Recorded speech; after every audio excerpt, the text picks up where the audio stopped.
Welcome back. The four primary energy types directly correlate to the four connected human energy bodies: the physical body, the mental body, the emotional body, and the spiritual body.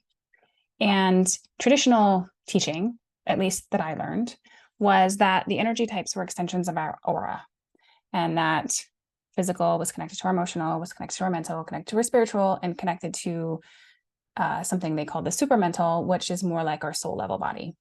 And so there is that fifth one, that soul body. And for the purpose of this framework, the soul body is so far outside of the human body that it connects and informs each one of the energy bodies, but it's not directly in the human. And the way that this came through when I was receiving all of this information and mapping all of this out was that the soul body, as I was taught, is connected directly from soul to spiritual to mental to emotional and all, and thus forward. But that actually, for most humans, the soul body is connected to their primary energy type, and that everything the human is doing is to directly keep that connection with that primary energy type, which then feeds and connects to the soul and helps the human stay connected to who they are. And so the question, of course, is which one am I? And you may have a guess, but you might also think, well, I could be emotional, but I could be mental, and I'm not sure. And so, what I have found thus far, the thing that works the best to really determining which one of these is most true for you as we kind of go down this journey together, is to look at your biggest trigger, the thing that just gets you fired up in a different way. Because what I have found is your biggest trigger correlates to the energy body that is keeping you connected to self. And when somebody is disconnecting that, that's when you're triggered the most. And so for a physical person, when physical matters the most, physical connection matters, the biggest trigger is when they feel excluded from a group activity. My littlest child is physical, and when his brothers kicked him out of their room, that is the worst thing in the world to him. That is such a big deal to be physically excluded. And so a physical person has that reaction because that physical connection is so important. And so if you're physical, you may have experiences throughout your childhood, throughout your life, where you felt shut out, you felt physically removed, and that set you off.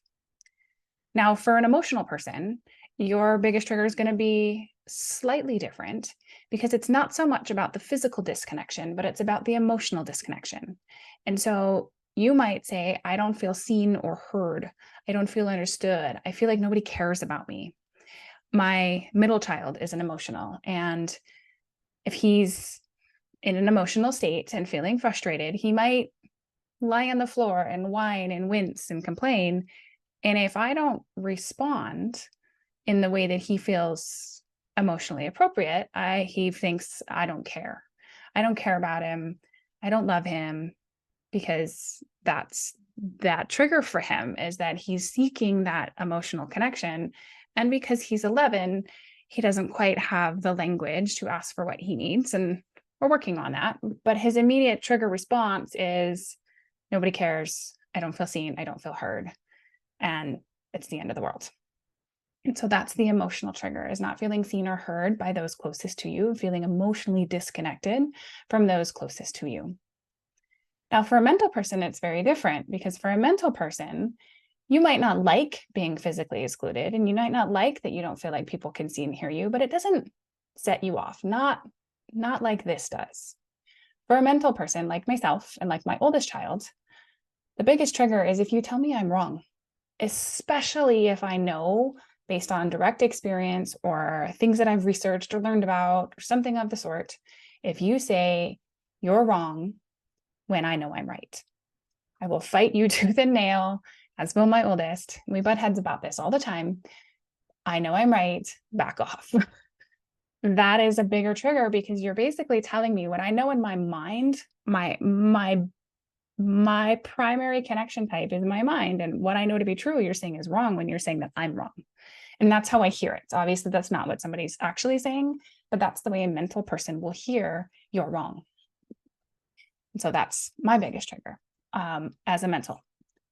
Now, the fourth type, a spiritual type, I've only met 2 of these so far. So what I'm seeing from that trigger is the spiritual disconnection. And so a spiritual person is looking to stay deeply connected to the spiritual world in everything they do.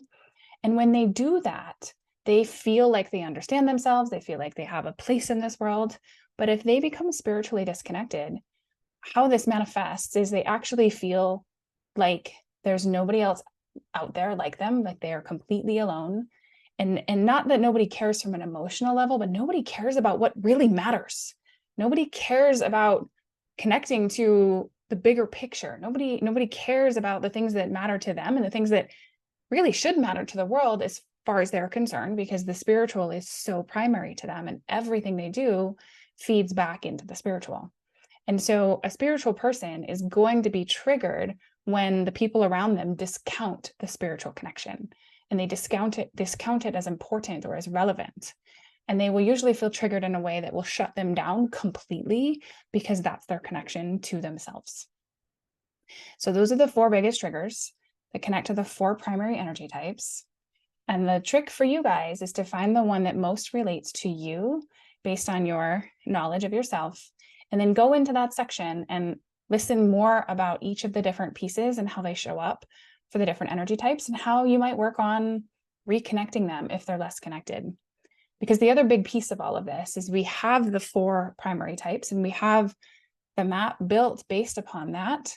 But if you have experienced a lot of trauma or a lot of disconnection, especially in your primary type, it's going to have created a lot of challenges in your life that may have sent you on some different directions, and you may have hyper focused on another area to make up for it, but you still may have actually struggled to fully manifest what you wanted because you weren't 100% connected with your primary first.